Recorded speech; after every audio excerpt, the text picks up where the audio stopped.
Baga fina fiono mani hawe ki modele ya Tonga tala repeat modolo. Tawa fala hapa ma wala fitu poni maka ma ai live stream member come from broadcasting ki por favor anga ko St. George in Nuku'alofa. I fata ai premia Tonga Hu'akavameiliku. Fala mai me tal kala ya sele ki Tonga Racheal pe mo ka foi ngongo Tonga I hatani.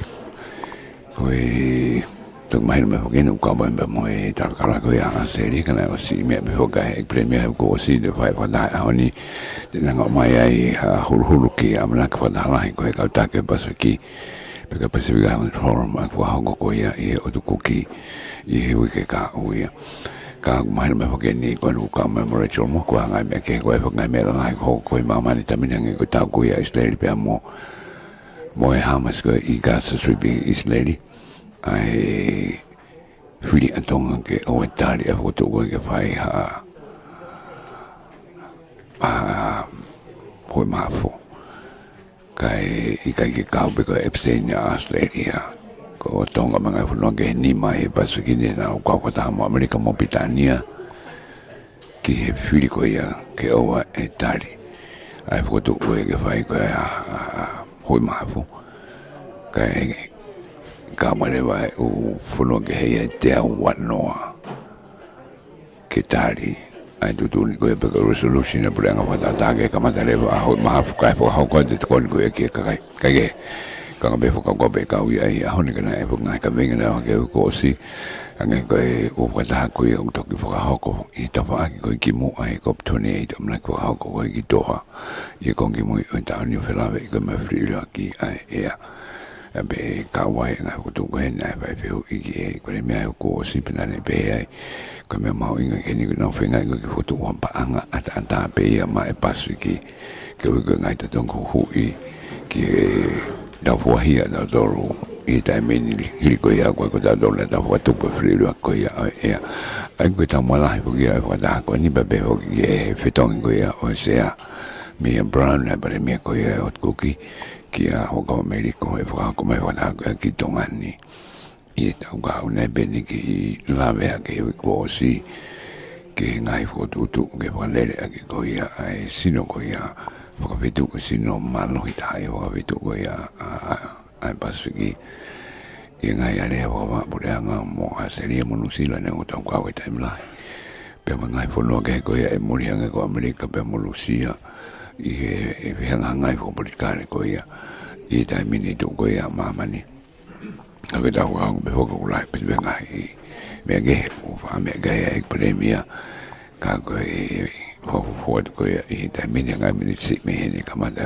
ta ko sio fi ngai ka venga ko ia ko fo tu ko ia COP27 ke fo tu panga fo mama lai ko Blue Pacific ke toko ni ko ia ke langa bebe foki ke paanga ko ia ke mau pe mo e hui o toko ni ngai funua langa ke kau tongani I funua la vengo fo da ngai fo tamaki fo kana tola tu ke ngai fo tamaki ngai ko no venga ngai mo lope pe mo a ke lo to I tamini ka tu ko ia paanga ko ia pe na tu uni pe ko pore ngai funua tu mari ka wa Amerika mga funua ke la opinion le paanga ka tau ki be pe to ki kore to nga funua ko sia ke o mai ke fo ka ki mo ni mai ka ta ko ia pasiki ke foto a foi panga ko ia pe wa I me be ke foto be panga pasiki ata pe e wa ben nga we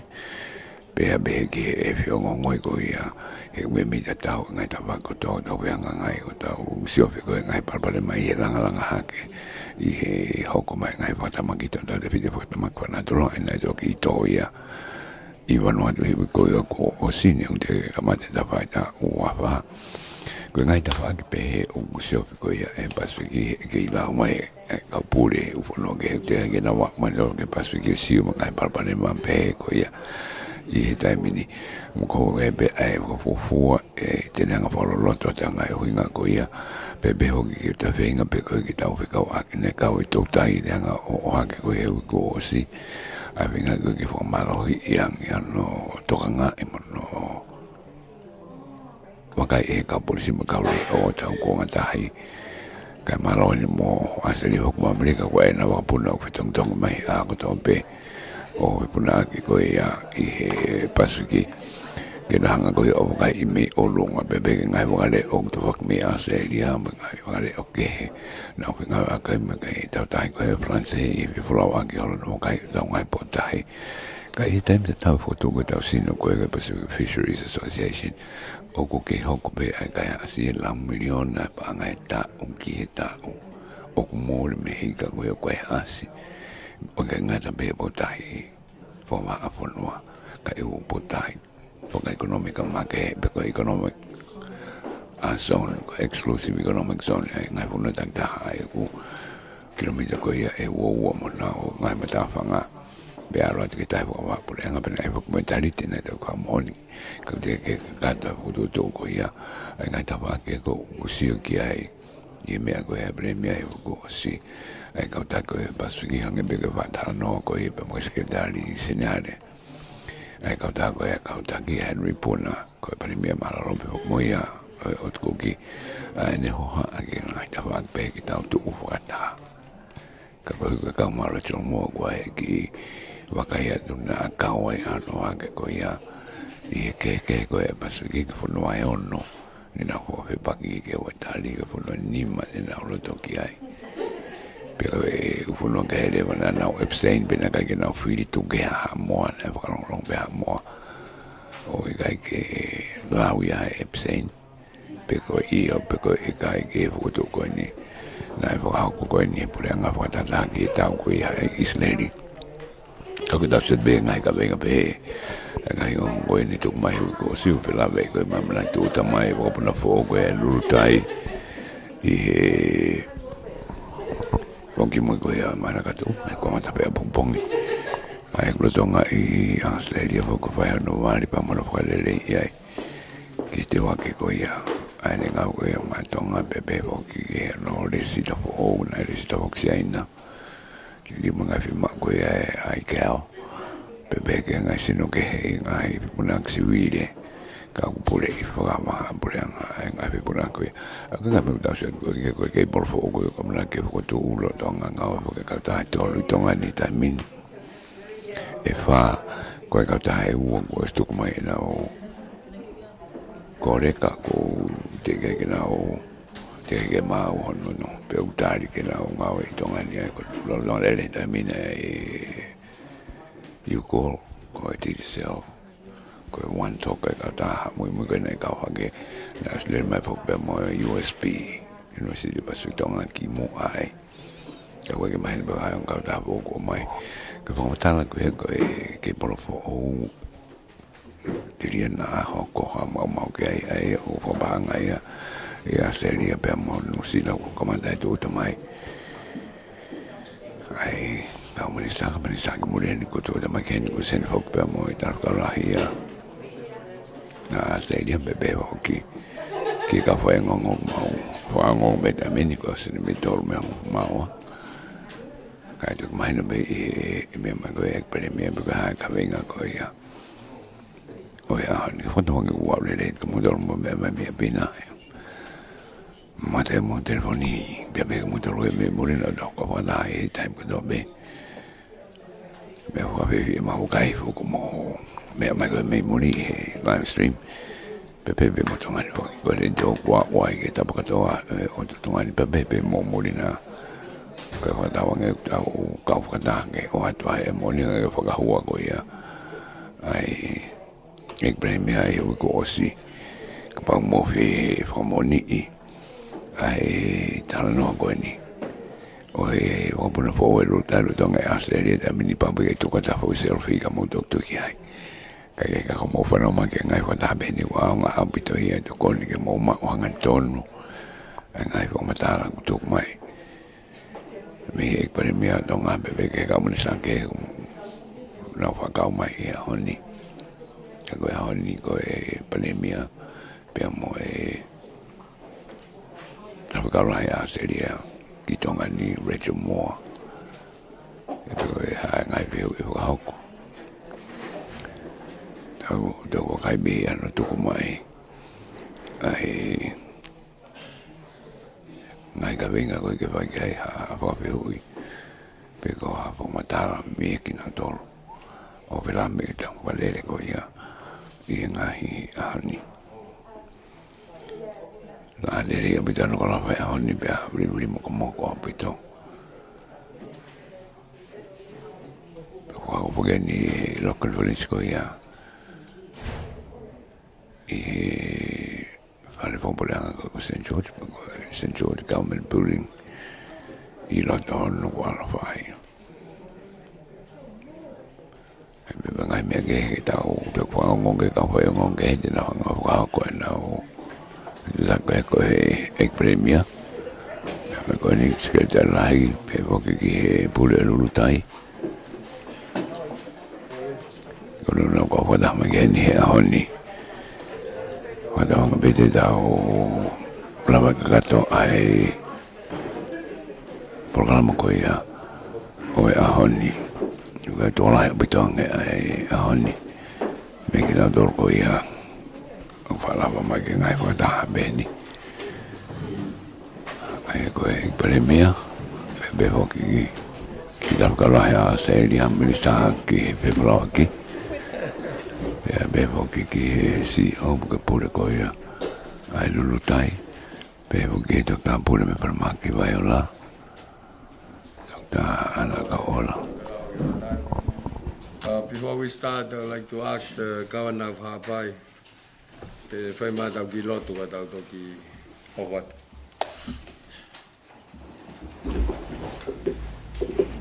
Lot, o tō mafi ko mau tamai whai wane a whiona.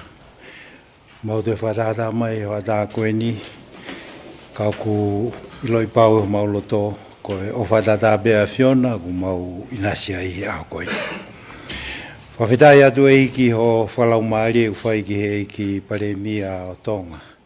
Ka umaa e o e minista ku nau mea heni.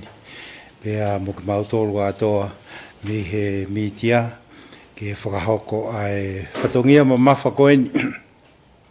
Ki whakailo ke whonua a ngai mea o ku hoko I he whaitutu uni mo ngāue o ku whai he pureanga o kune whakarere ai whonuani.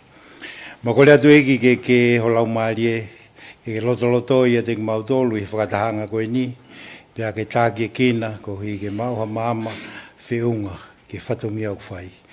Mea utonu ke au sia he lotuni mau kore loto atu ke a whiona. Kore katoa ngai mea ni hua whaklaisi ko alogo mau whamu ui, amen. Amen. Alo, tamu e tō mawhawhi, tapu ngoi tui o Tonga, kinga po ono ka maa kuina naspau, whare ha moeof. O kore piki hufanga ngai Tongatapu, ka he hoko taipea tau press conference koni I he hoa tā ni. Ange piko mo iloi ko ahoni ko aho whaao sieni o tau whakailonga I ko ia o kansa ko ni o huhu hufanga Tongatapu. Wha ai piko ko ping October. Au kia e whamalo lahi ki he nautolu whai mai ngai ngawe. I ono talaki koe ni mono teke. Ai hoik whawhine ke whanau sivi koe ngā pe. Koe whatamaki koe ni. Mo lava o malu I nautolu, mo lava whahangawe kei taimi ka ki nautolu. E aho ni koe mea taftape whai kai tokanga. Koe mea awha koe na Australia. Whikawaki pia mo ping October koe ni. Hai nau lau koe ki ai. Ko misini ko ni kene whae ke sivi o ka kai whewhine, ko ngā peke tokonia ki nau tolu. Ano whingai ke ilo ki mua, ki lawa whahanga o ki ai.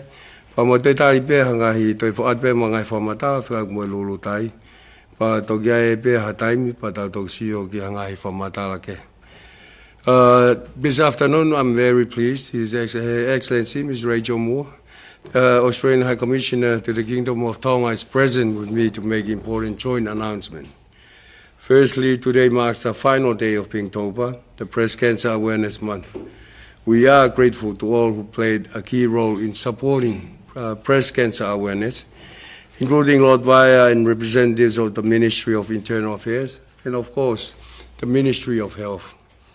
It is therefore timely to announce with much gratitude that the Australian government has agreed with the government of Tonga through the Tongan Minister of Finance and Minister of Health to fund the procurement of a mammogram machine for Viola Hospital through the existing budget support funds.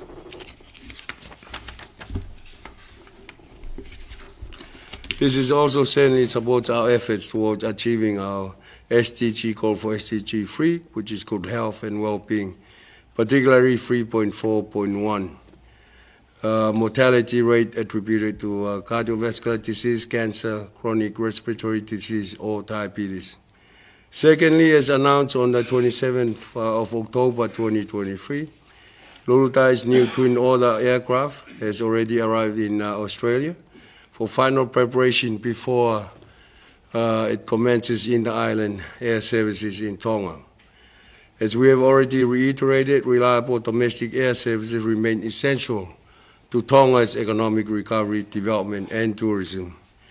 Before Her Excellency Racheal and I share with you our joint press releases and photos of the Lulutai staffing at Wanga Wanga and the mammogram machine, let me express on behalf of the government of Tonga and the people our gratitude to the government of Australia for strengthening our bilateral relations and mutual development priority areas. It is indeed a strengthening of the long-standing and friendly diplomatic ties since 1970. Malo Pito, Commissioner. Thank you very much, Prime Minister. Just to say it's an honour to work with you and your government. We fully support the work that's going into economic recovery post-COVID and economic growth, and we understand how critical aviation is to that, not only for tourism, but also for service delivery, for the health and well-being of your people, and for people-to-people linkages. We know that people have family all over Tonga, so it's really exciting for us that the plane is now in Wagga Wagga and receiving its entry into service works. We're really pleased to support not only the work on the plane itself, but also the training required for staff and the wraparound support for the aviation sector. So that includes a whole range of things, like our Bureau of Meteorology is working with weather stations at the airports. We've had 4 scholarships this year in aviation, and we're working across the sector with the Ministry of Infrastructure.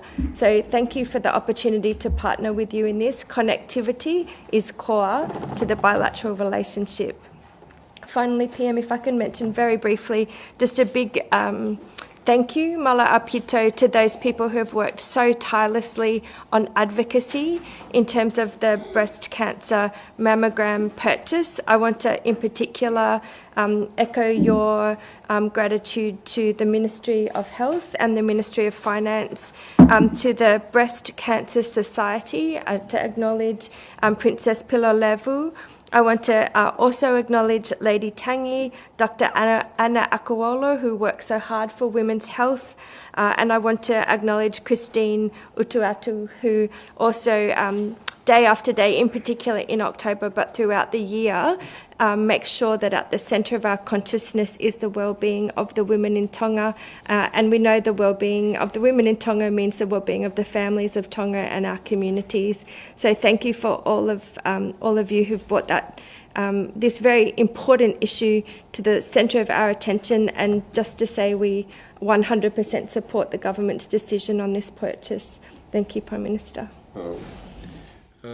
We believe it's timely to actually announce this mammogram. I mean, we went through this month trying to raise awareness about breast cancer and so forth.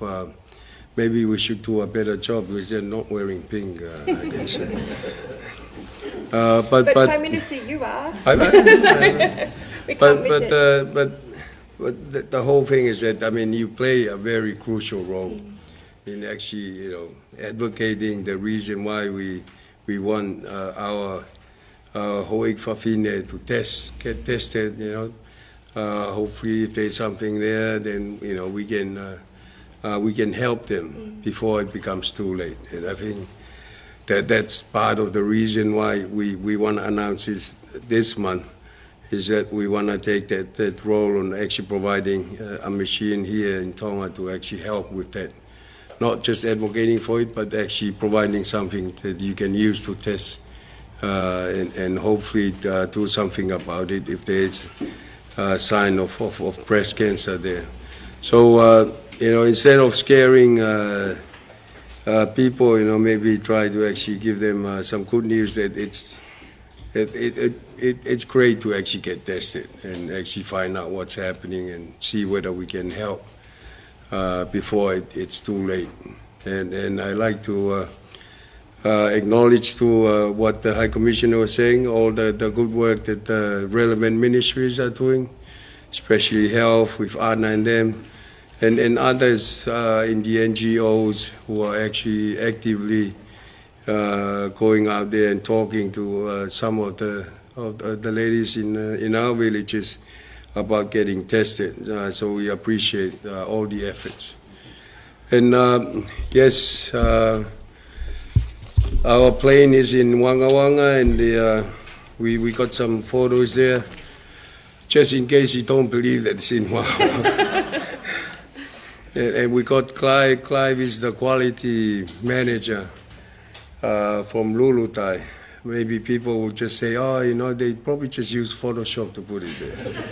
But there's only so much we can do to actually make you believe that we are actually getting this plane sorted out. And this is the current color of the plane. The whole idea is to actually repaint it to the Lulutai colors and what have you before flying it over here to Tonga to service the people of the kingdom. And with that, I'll open it up for questions. Do it in English or Tongan.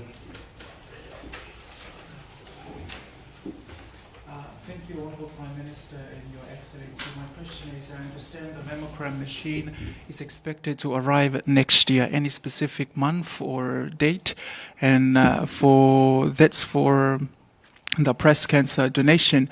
And for the Lulutai aircraft, what's the seat number of this aircraft? You go first. Thank you, Prime Minister. On the date of arrival, we'll work with the Ministry of Health on its procurement. We don't have a date yet, but we are committing to support through your budget support. So it's a Government of Tonga decision for this purchase, not only the purchase, but any training and wraparound support needed. So we'll get the right machine into Tonga and we'll make sure it's in service and the women of Tonga will be able to begin to access it. Well, we'll try and expedite it, so the sooner the better. And I'll let the CEO of Lulutai. For the number of seats, it's 19. So the reason why we went for the twin order first is that the twin order can service the two newest, Ewa, Ha'abai, and Mava'o. So we needed a reserve for the bigger aircraft, the Saab. So if the Saab is grounded, the twin order can do all that. And if the Y-12 is grounded, the twin order can do Ewa and Ha'abai and the two newest as well. So it can reserve for either Saab or the Y-12. The next aircraft will not be a twin order, it will be a bigger one. That's for the next press conference.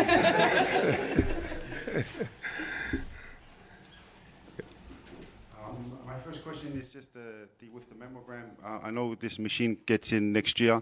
Would there be people here to facilitate in training? Because there's a lot of times we get equipment into our country where our personnel here in Tonga, including Dr. Anna Kawola and her staff, to be trained properly in using the machine. And just the second question, I'm sorry, this question has nothing to do with the announcement, but the UN General Assembly just met and they had a vote for the immediate ceasefire in Gaza. I know Australia declined to vote for or against, but just another question for the Prime Minister. They see that Tonga voted against the immediate ceasefire in Gaza. Just a reason for both Australia and Tonga. I'll let the Minister of Foreign Affairs answer the... Oh, Anna, yeah, you go first. Thank Thank you. Hu'akavameiliku. With the training, this is not the first time we have a mammogram, so some of the staff have already been trained. I got that training in 2015 before we got the last mammogram. We will have more training because this machine is upgraded from the one that we had before, so there will be opportunity to do the training. We work with a lot of partners with our radiology section in Viola. We have Red 8 in New Zealand. They usually help with our capacity building. We also have Lake Imaging in Melbourne, in Australia, that usually help us. And with that, I'm sure that we will be, we'll get our staff trained to do it. But with the reading, I will be doing it. Thank you. So do you want me to answer in Tongan or in English? Yeah. Go ahead.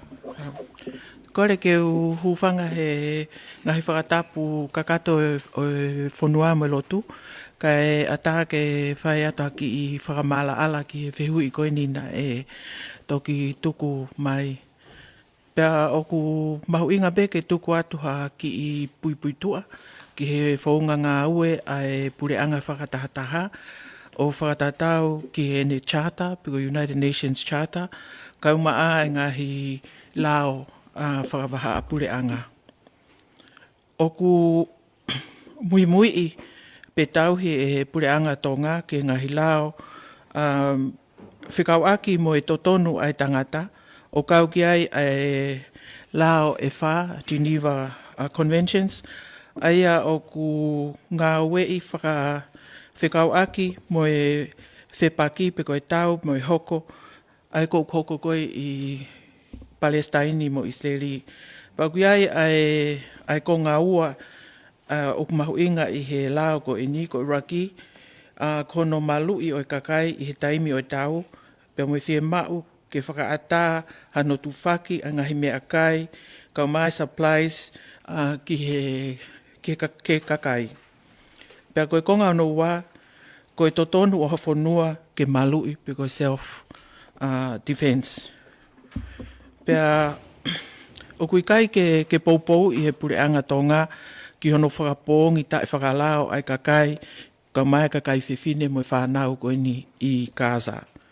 Ka ok mahino be, o kui ai totonu, ai whonua kotoa ke ne malui, a hono whonua, self-defense, ai au haa ia kupuni mataha, o I charter ai pureanga, whakatataha, koe toki, pea oku whakata ke whonua koe ni ke self-defense, ka umaa ke whakahoka tutuuni, ai Security Council, piko kōsirio koe ni, o e malui ai UN. Ai koe resolution koe ni na whakahu ia ke Security Council. Pena I vito lewa I ai, pau ki ai lewa whainga mahari ke o mai kaweinga ko ia ke aleai I he General Assembly.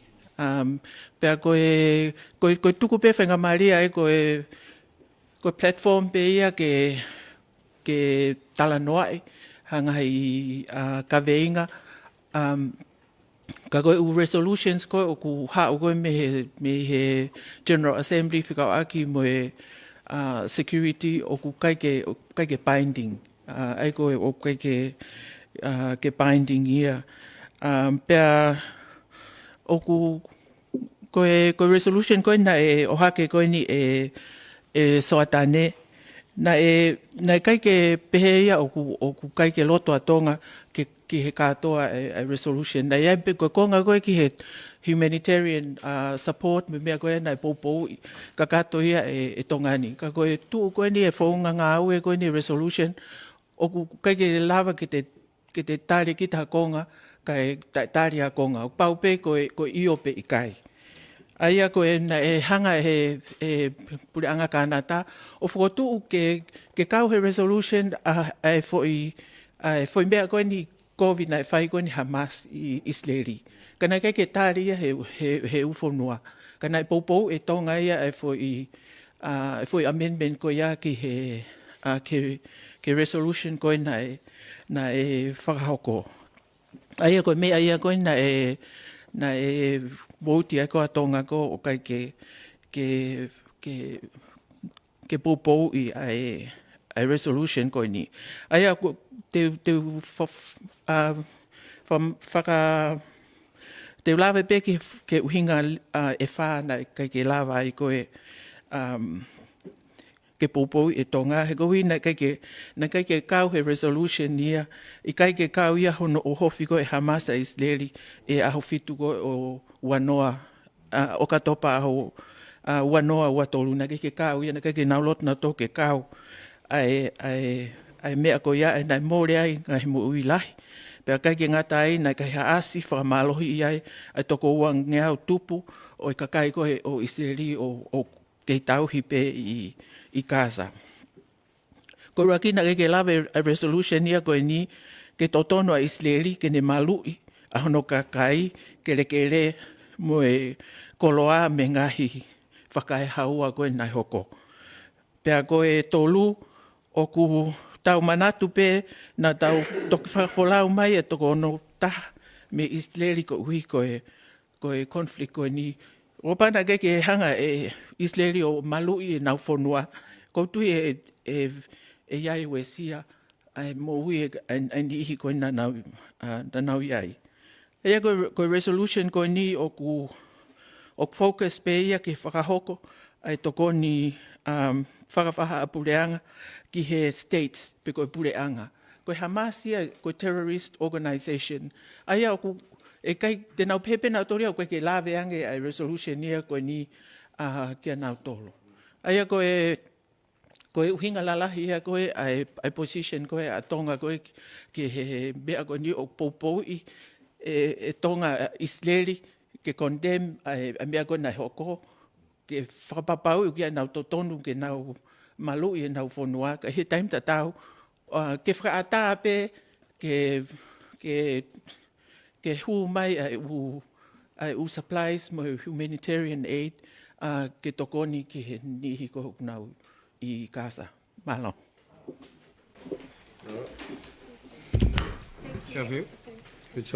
Just very briefly, first of all, to acknowledge the tragedy of the situation unfolding, I wanted to say a very sincere thank you to your Prime Minister and Foreign Minister.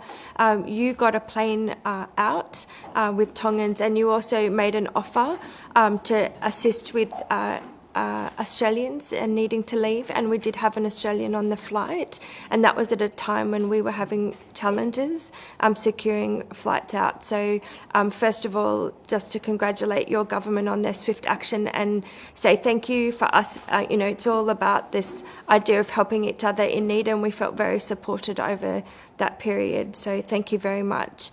You've probably seen our media on why Australia abstained, and I think the words we're using are we were disappointed to abstain, and that was because we felt the statement was incomplete because it didn't acknowledge the attack on the 7th of October. So we have committed significant humanitarian assistance into Palestine, most recently an additional 15 million Australian dollars. We understand the severity of the humanitarian situation. Our hearts are very much with the Israelis that suffered that attack and with the people of Palestine now. But that statement was incomplete according to our foreign policy position because of the absence of those statements that recognised the beginning of this conflict from October, understanding that it's within the broader context of decades of difficulty.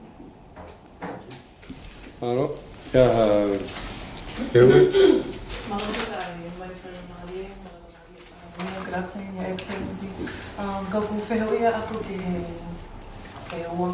Ko whewhia ki he mammogram machine ke ni kia ana, kia weda ana kau ora.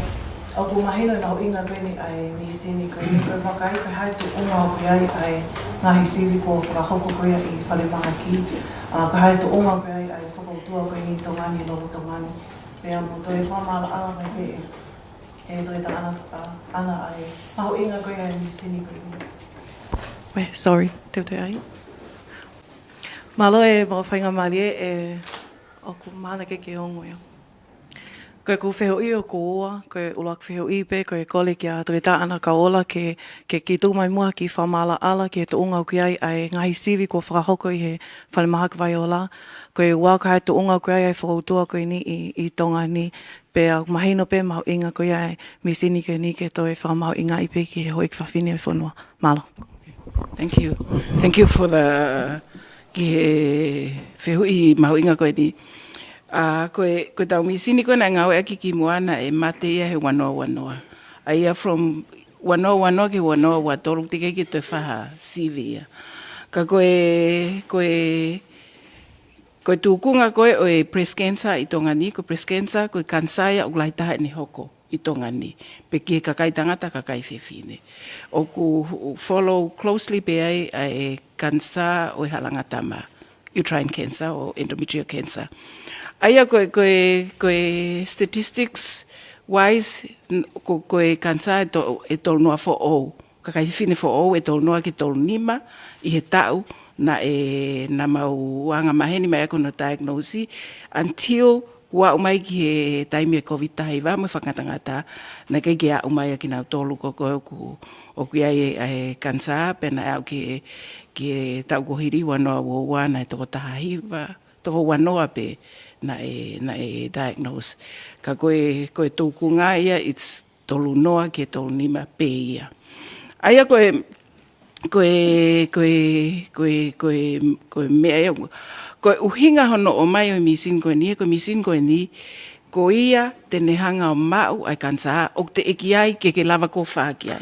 Once o te lava whaaki ai, kakai whiwhine, koe lahi taha ko osmoferia ke toi ngai sino, osmoferia ke lama, osmoferia ke hui, pau hange pe koe kumou mea ipe i he most recently ngai family ko more ho nau toko taha, neongo na e osi ave pe o whai to ki ai ai radiotherapy, pe mo e chemotherapy muri, ka kei more pe mo ui less than 2 years. Mi he taimi koe na e diagnose mo treat ai.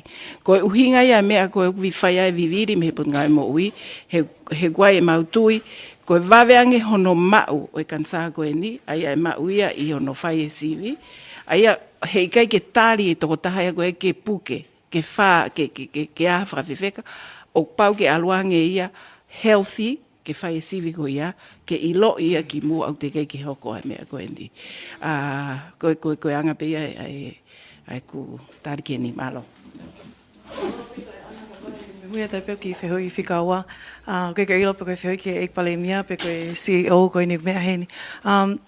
Koe whehui au kia, whika akpa mo i lulu tai, malo e ngāu e lahi. O ko lawe i pe, o ko na e iai ai I ono purchase wana whātau mai koe ai lulu tai, na iai ai no nei whakahoko pia me he retirement. Koe ku waka ia koe mo ku kole pe ku iawhainga maali e lawa ilo ki he mahu inga koe ia. Malo. E mau lava tuku atu, pe koe pe mea o ikai ke lava tuku atu. Ai koe teu lava pe o whakahoko atu koe mau whenga koe pe mo a retirement fund, na mau no konga, pe na whatau share konga.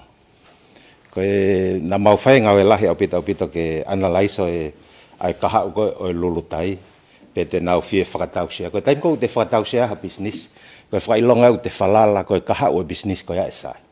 Pe koe senit koe te mau mea i, e lawa kawa a senit koe na te whakamole koe ke whakatau share. Pe a nau loto lele lewa, ke whakatau ke ai konga whakatau ke shares, pe a nau loto le ke noe konga. Te hawhiwe ta, ke rutai. Ikai, mahalo koe o koe nau ko mahino peo ke lawa tuku mai. Kai te o ata peo ki whii whaos au pito. Ekpale mia koe no koe nuk whakahoko i he retirement. Ia whahoko e whatala noa pia mo Michael Bloomfield, whekau aki mo e tuunga koe nuk ai retirement. Whatatau ke whabandala a Michael koe whafofua e no ke ngai kautaha, whafofua ke nima nai i he taimini o ko whafofua ke 1 miliona. Koe ku wheheu i o kia inai ha diligence ai pule anga ke ono Moimoi i ai tuunga koe ngahi no koe ni. Malo. Ie retirement fund o kia e komiti ai unau hanga o sio Because investment committee now me fai ko sio ki he propose ko pe whano pe kai sio ke tunga ko ka ta ko ya pe ku tunga fa fie ma li fa panga pe kai e pa pu fu na sio na o sen ko me pa ke na lava to tongi mai a se ni ti e ko na responsibility fo ke ka me mi pa ke lava o ta mai no pa ko inga lai fo ke na no ke ma ha interest ke va i ka members ko o retirement fund ai ko ngala he na ai we ai pe na investment committee ko na me fai ko no ko fai na due diligence sio ke u me malu i sio ke tunga fa panga ka ta ko ya mo ka to ko ya to ha ke ke poate pa me le decision pe fe unga ke ko ahead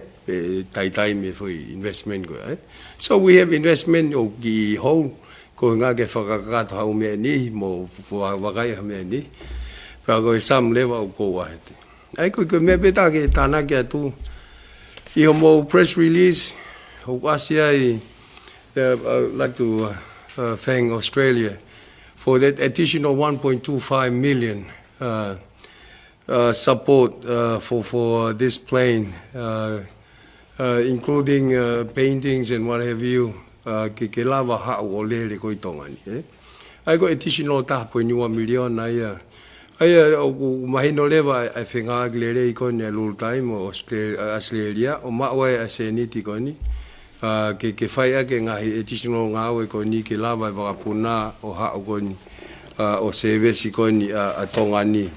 At the same time, I think in the other press release ko misini koni ke sivikansa wakilu ni mamano 250,000 Australian, which is roughly about 400,000 panga whakilu Tonga. Ai ko ngai misin mahuinga ai mahino mahuinga pa mo whakaono poni apito I nau ngau whai ko hinga peke hango ko lauka ana ke ne lava titeki ke I taimi o pau ku ngari mau kita kansa ko pau kamata ke ai ko me la hi pe ko ni u whai ko ni ta press conference ni ke raise awareness ke ai mo whai ai kakai Tonga ke nau lava mai o CV.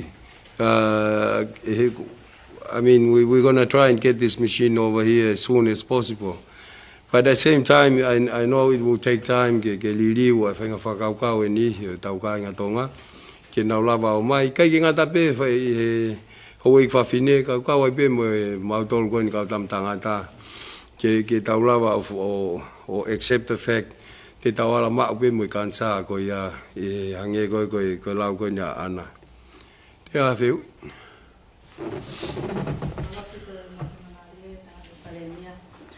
ko ki fehu I nei ai to fola e tamatu I ono whakaava e whareale ai I sunge nei pehe ai o gia ngai we sia e tau o ngai fono mama wange ngai fono ko te preanga I to ki to ngani ka e ke popo pe atonga ia ke fa utaha me melino o ko fehu I ke pehe nai hanga I he vauti ko na whakahoko e tonga ni o ne whakapepaki e fola ko e tu I na e whai e whakawai wharealea pia whakaosek pe ko haina ne whai tu uni ko ia who had the final say in that decision? You want to have a first go?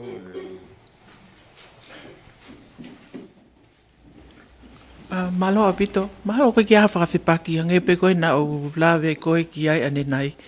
O ku tau me mipa e he pureanga whakatahataha, pa kuia e chata ai pureanga whakatahataha. Pa kuia e commitment ai whanua kotoa pe o ku kau ki he me mipa koe ni ke nau uphold the peace and security I he whanua kotoa pe. Pa koe tupe o kumahino pe ai talia koe ni, koe resolution koe ni whikau aki mo humanitarian support. Ai o kaike wesia ai talia mo ta Italia resolution koe ni he kulotonga whakahoko pe ngā ue ea koe ni talu me he kamata ai whakatamaki koe ni I Israeli mo Palestine. Ai o ku ikai ke iaha ha pehe o ku iaha tō ke I he commitment koe ni ai pureanga. Malo.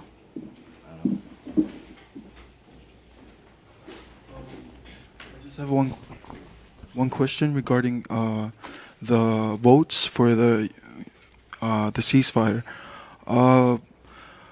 When I was counting the votes and looking through the votes, I saw that Israel was able to vote and Palestine wasn't part of the votes. Ilawa pogi fa matalama unga na pehe.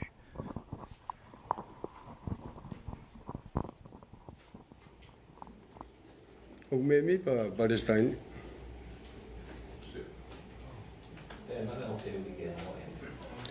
Maybe I will kage ikai.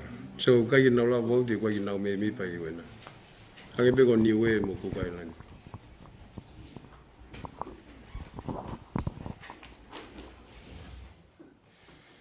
Ping to pa malo. Koe whewi koni whewi ping taupa e palemia. Te whuke ping taupa. The question I have, maybe for Dr. Anna Kawala, if early detection is very important, why do women have to wait to be screened at age 40? Kamu no te tale ke ta whānoa, now screen a pe. Thank you. Malo apito. Ko uhinga ai tali ko ki age 40, whakapai olo sipe, ko e younger oku kei lahi ai breast tissues. Aia e lava ia ke hanga ia mask ai kansa o ka pau oku present ia early. So ko uhinga pe ia age 40, whakataha pe ia mantu ko e screen ko ni o whakataua. Every 2 years you come in for your screening. Aia oku ko radiation oku iai pe ai ne kaunga oku, you know, like oku ai pe ne effect he body. So ko whakafufua pe kau sa NEC 40 years and above. But ka pao oku aha mea oku ke ongo I e ko ia. You can come, you talk to me, and we can arrange for that. Particularly akina tolu ko oku have family history. Like if your mother or a sister or a close relative na whakoutua ia ki na ni mau e whakoutua koe ni e lava lelei pe ia ki whai ne CV well before. I tau koe ni o hange pe koe tau iloi. Breast cancer happens at any age. Ko lahi taha hoko he tau whānoa ke tau nima. But it can happen he tau tolungo fulu, even down to 28, which is unfortunate. Ka koe lahi taha koe ai lelei e mau ia I whakahoko siwi I tau whango fulu o whai ki olunga. Malo apito.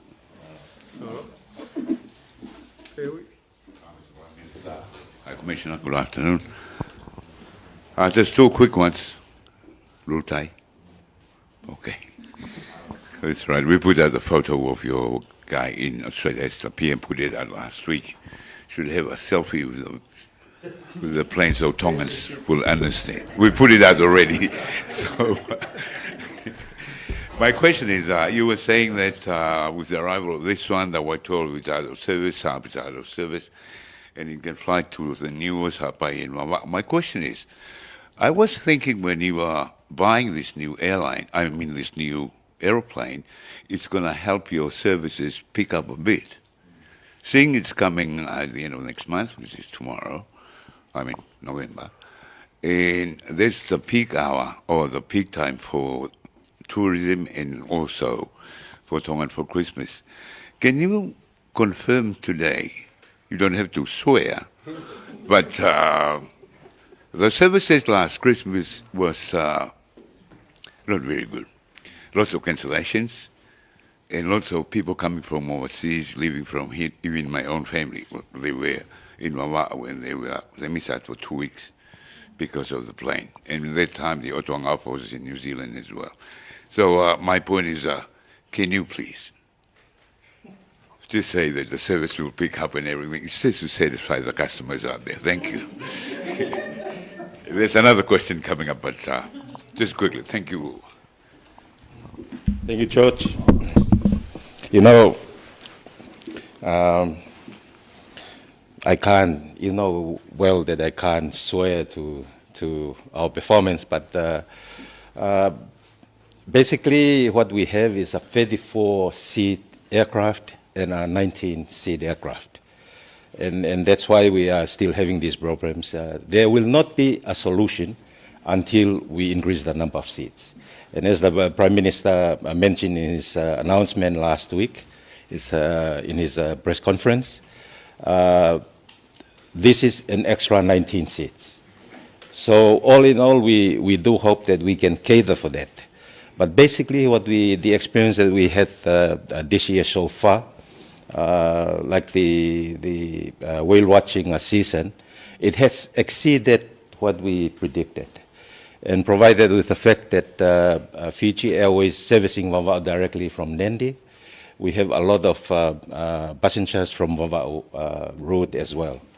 So what we do hope to achieve in this Christmas break is to provide more seats, and which is going to happen, and we increase our teams, our pilot teams, and also our engineers, hoping that we can do a lot of flights, more flights per day, and we are hoping that we can get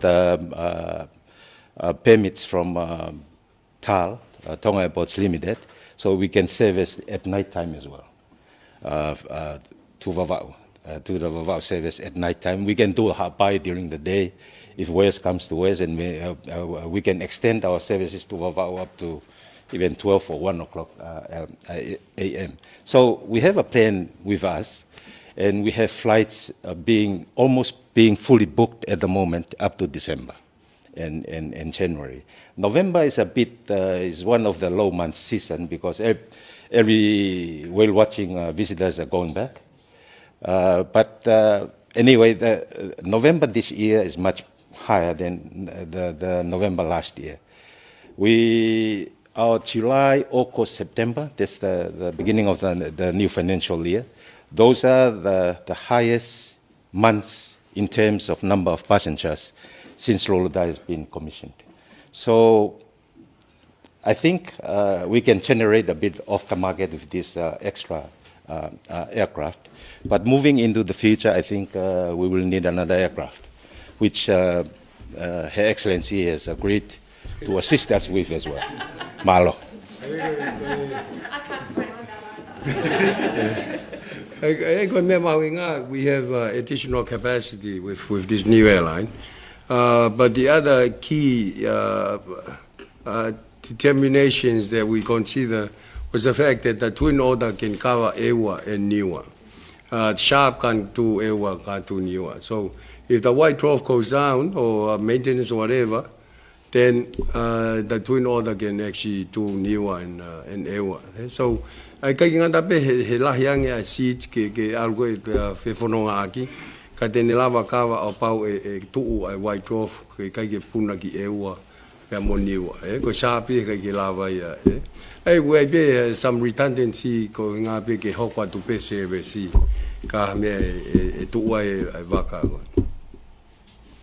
Thank you. My next question is directed to Mr. Prime Minister and the Minister for Foreign Affairs.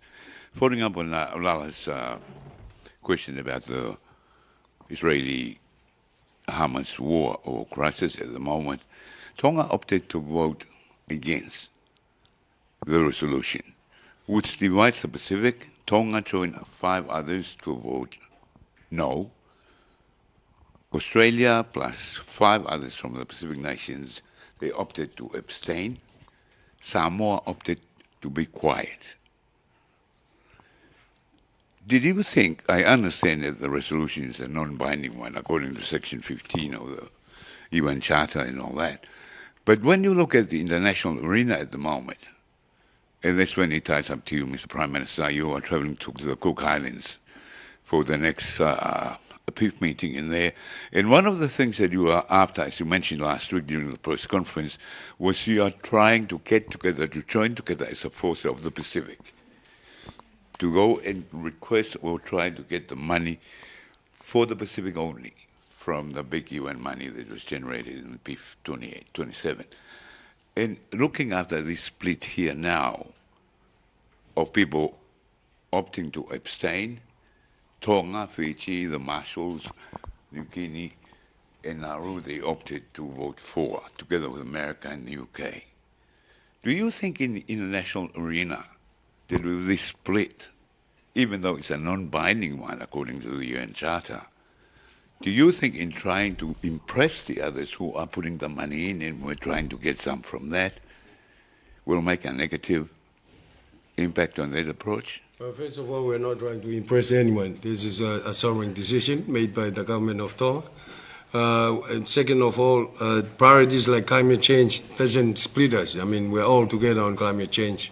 So, I mean, there are decisions that are sovereign-based, so countries make their own decision, and there are others that we decide we need to come together as a bloc to actually, like climate change, as I mentioned earlier on. We're not here to impress anyone. We're here to make decisions on what we think is best for Tonga. The minister can add if she wants. If she wants.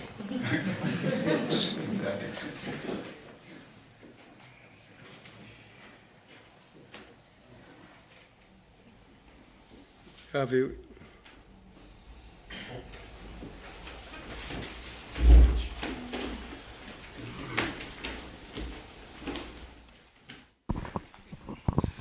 Hello, Your Excellency. I will take this opportunity to get a comment on a research that I did.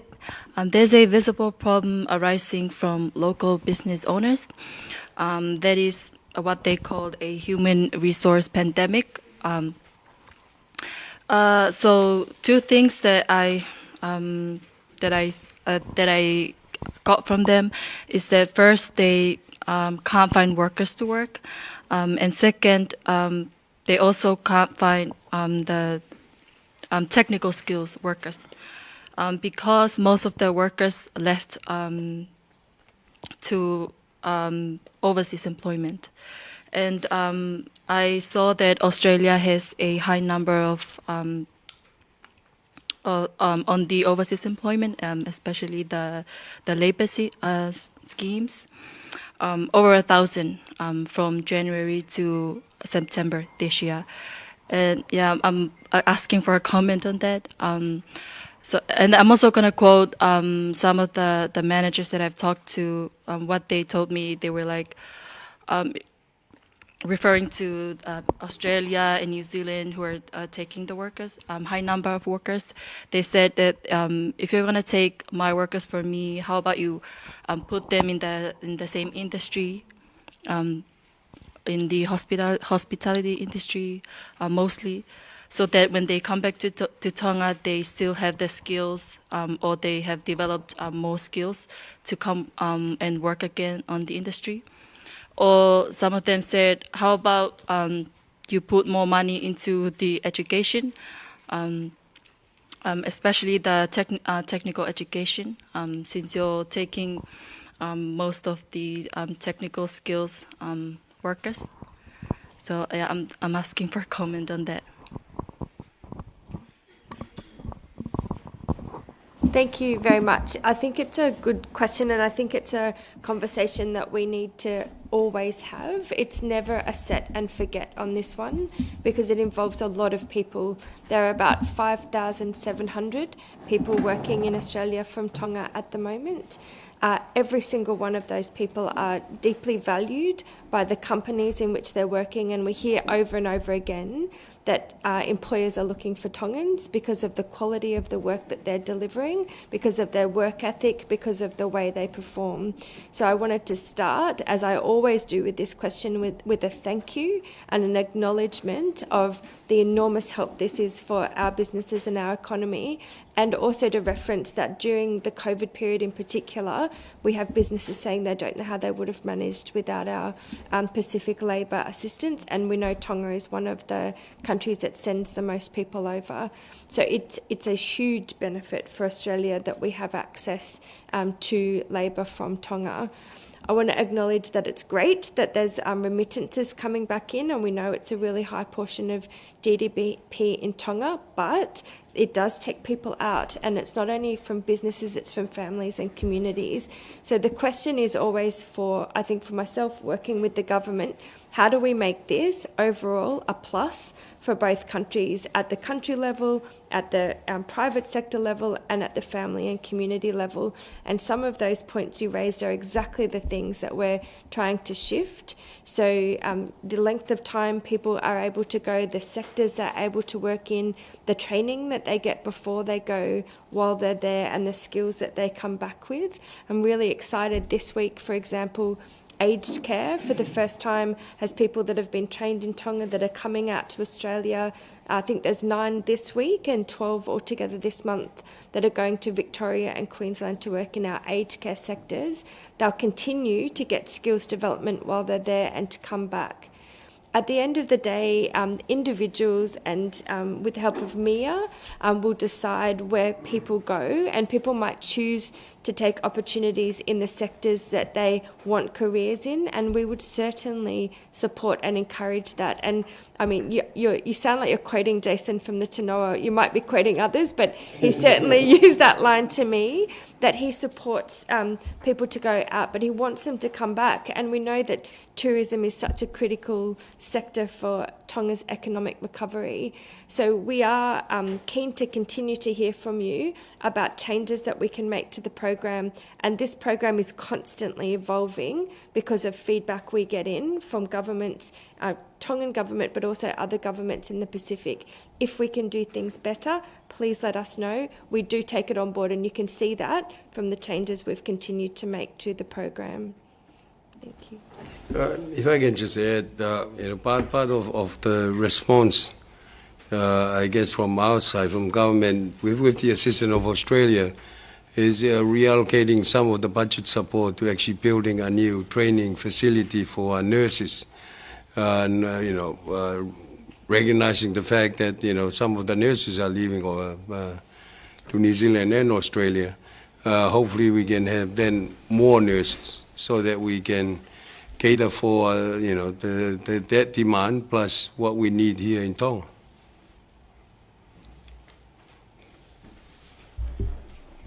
Kata ki whamoemore pe tangata iki pale mea ke whakaosa te peu ki whehu e taha koe ni. In English, if I may. The World Health Organization has pleaded with countries to support the humanitarian ceasefire or the UN resolution, and Tonga said no. How will Tonga's opposition impact the acceptance of of your Minister of Health's new appointment or new role early next year on the World Health Organization? Because your Minister of Health is a member of the government that opposed the wishes of the World Health Organization.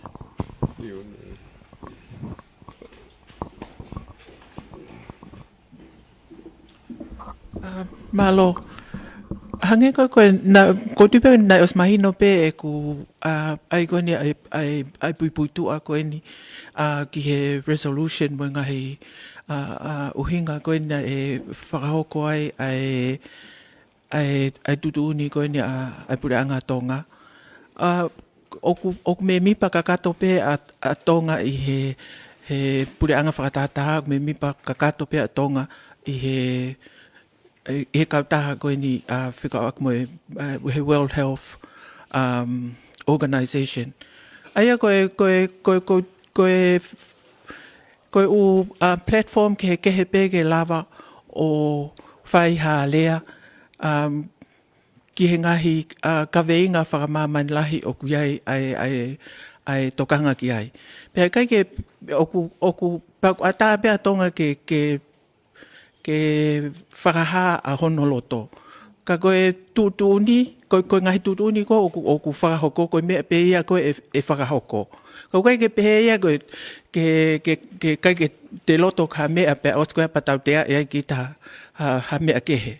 He tonu ke tau ataina pe whonua ke ne whakaha honoloto, ka koe au whangatuku koe hae mea koe o loto kia he tolahi, koe tutuunia koe whakahoko. Hange koe resolution koe na tau lau ki ai. Nai carry a resolution ia koe whanua ia na mau wahi tolu e ua ia. Kai ke tau te hai kaka ia nai kehe na opinion he mea. O koe ke ngā ue pehe ai wanga ia koe ai whingawe aki koe ni ai pule anga whakatataha mo oku iai pia u ngai ka veinga ke e kai ke whahaloto tahai. Ka koe mea mahu inga, oku iai whainga maari e ke ngai whanua ke nau lea aki ai mea ko oku nau tui ki ai. Pea koe tuuni ko hai pe ko tōlahi i he taimi ko whai voti ko nau tōru lewa ia ku carry ai tuuni ko ia. Ko tupe ku mahino pe ia he ku iai u issue ke hei au koe ke tauloto taha tau tolu ki ai. Ka koe pao whangatuku, koe mea koe loto ki ai tōlahi, koe mea ia koe e carry.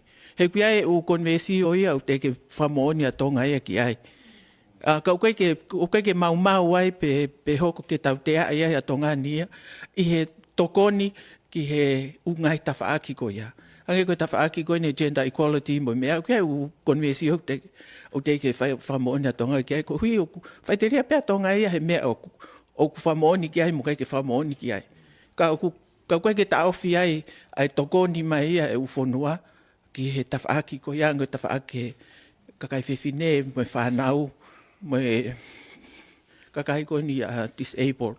Ai koe mbea mbeke mahi no koe platform ke lava ke alea ia hea whainga mea pia koe whika koe toko lahi tene determine a outcome. Kai ke tau tea ia e kaka e whanua ia he nauhanga o whakaha a ho nau loto whikawaki mo issue ko ia. Malo.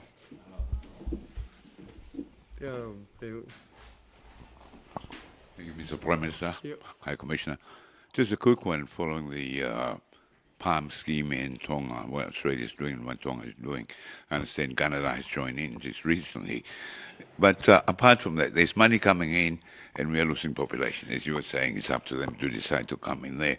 But looking at the public service in Tonga, Mr. Prime Minister, we are losing personnel from His Majesty's Armed Forces, Tonga Police, senior officers from other ministries to go and work in Australia.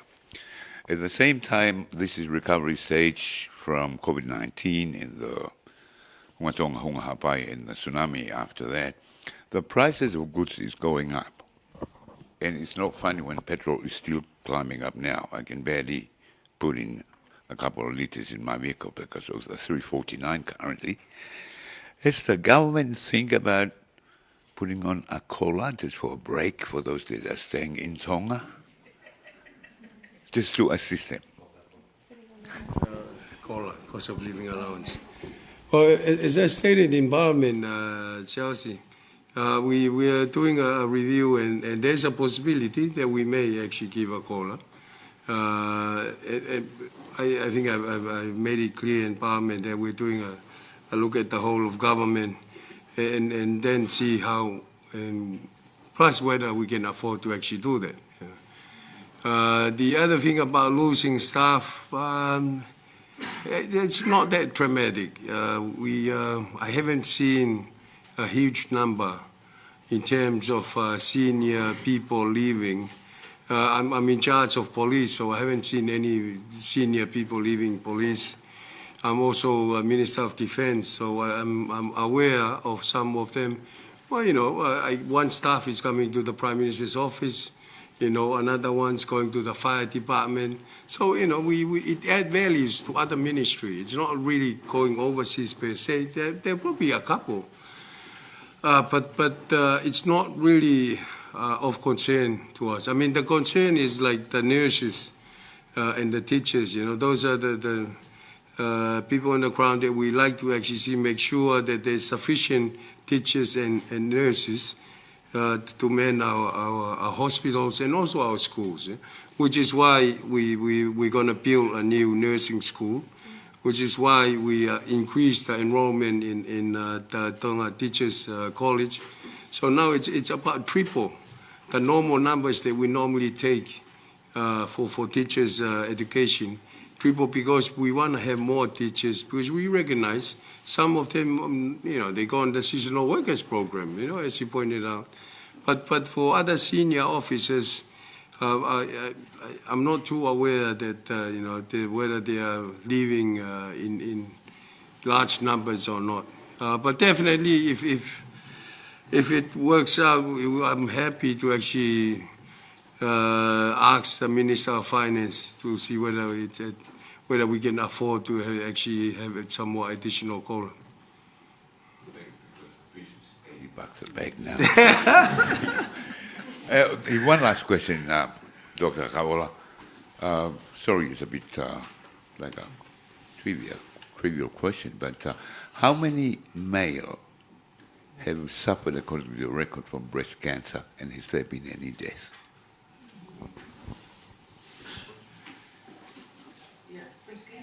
In male is not very common, as you know, but we've lost about 2.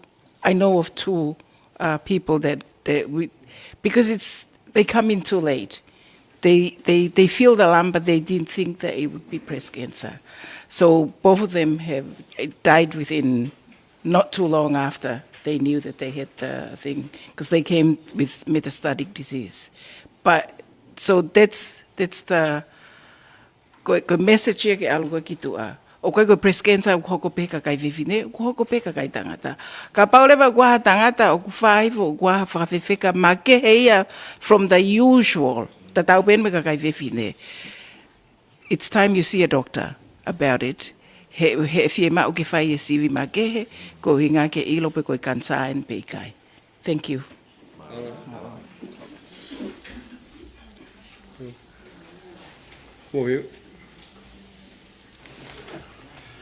Ai koe tue tai nimi e whae te mau wholau he tua pule lulu. Ki he whakataha koe ne kautaki koe ni lalo tonga, ka mata he mōni te. Lere ai i he wike kakato, whakataha koe ne kautaki he mōni te. Hangi pe koe nau lau ki mua. Ulahi pe ngahi tōpiki. Whae hano tālangai. Tata te whito mo te u koe na ki o koe ki kopu avalu. Kopu avalu whukto ka matai a tau noa nove maa le reha whime i wike ua. Koe penia ki mahino waha position power e Pasifiki. He time na oa tala noa he ngā issue hangi ko loss and damage pa mo umea pehe ki mahino ki mau alfa ataha, mau tatau ka atoa pehe ngā issue pe. Mahino pe e ngai me e te mau keke he. But some of the key issues o ku whi mau pe ki mahino. He time ko mau lava toi kon ki UAE. I he whataha koni o kopu ua walu. Ai koe tuu e tai nimi e wholau koni ki he whataha koni o kautaki koni whai koni lalo tonga. Kau pe whokai mahui ngai ko ngā whoki ke sio ki he whingawe aki he ko tonga whoki o kusea hoko. Ke tau sio ako me ngai mea koni whai kukailani. Hārewa e tau mea e whai koe he hoko atu koni he tau sea koe i he Pacific Island Forum ki he tau kahau. Kako ki o ngongo pe ia te mau try and get some information me Cook Island as often as we can. But if you have any question on that one, this might be a good time. If not, we will just do a regular press release. No? High Commissioner, you want to have a... Just to say thank you, Prime Minister, for this opportunity. We're really excited about both of these initiatives, and we've got some more good news coming later this week. But today was a very special day for us, so thank you. It really does give examples of the partnership that we consider very important and of top priority to Australia. And going into PIF, I think it's good to have these conversations, so thank you very much. I think it's well deserved ke tau whamalo ki a seria, tau te whito ki tau koni ki he wakapuna, toi tānak mai koni tāpoi ni wanima, ki he whai koni ngai ngā aue kai tau hae wakapuna o puna koni tongani. Pa mo whelotoi koni mo wharepaanga, ke mai wakilu ni mamano koni ki he mammogram koni ki tau koni ki he kakai whewhine. And I think motolu ka whai ngongo, mote ki atu whai ngongo ko ia whai ai kai ki ngata pe ka kai whewhine, ka koe ka kai tangata. ke nao mai o sio ka ana ke whahatesi mo wala mea pe. Ka ia no mau ke te clear mahino ko ia mea ke whahatoka angiai. Paula wa mea ta angiai, pa tau to angiai ke time. So again, High Commissioner, thank you very much for joining us for this press conference. I think it's worthwhile doing it given the importance of breast cancer and actually advocating for the need to get tested, and hopefully we can expedite getting the machine here as soon as possible. But appreciate all the assistance from Australia. Whamalola hea tō mōlawa mai, mo ngahi whehui whakatangi be e tokoni ki o mō whahako whatongia, e whamalala ngahi mea au tō angia i koe ni e kāinga Tonga. Kai tōpe mua ki tau whaas, I'll just say it. O e Grace tau eki si ukulaisi, o whai tamai, whio la malia maanio ni, tuku ia matolun ki o nahiri, e whai pio tangata. Amen. Alo, thank you very much. Watahakuia ka whaingongo pe mo e premia Hu'akavameiliku pe pe ki tafkalohi a Seria ki Tonga a Racheal moa pe pe maka whaingongo koe me Tonga ni ka mai foki pe mo e minisa koe e ki muri a whikita udo ka manu pe pe foki ki e ki tare ore o koe a bona we Moimoi taka ana ka ola ka ma foki ai pure koe o e lulutai nā kama koe i a honi ki he whataha koe whatonga ni aulele atu ki tapa katoa o Tongani pia mo morina foki ka whai whatangi koe me he rotkom he hoadan ka ki ai Arabate Junior ki sina pe woke pita takafua Puede level de four mesake Pamokioa Mason George building in Nuku'alofa kwa sa Slovaka Momea